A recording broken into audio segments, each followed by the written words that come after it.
Dando continuidade à saga, dia 17 de 365, imprimindo alguma coisa útil ou não.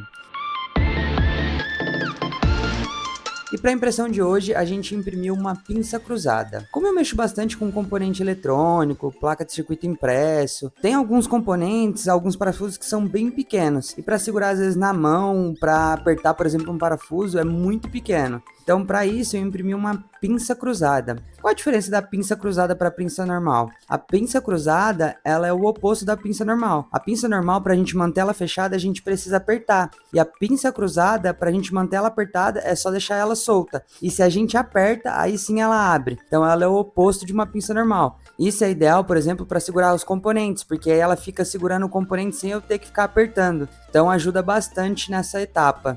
Não teve nenhum processo de montagem, é só imprimir e utilizar. Então, vamos para o resultado final.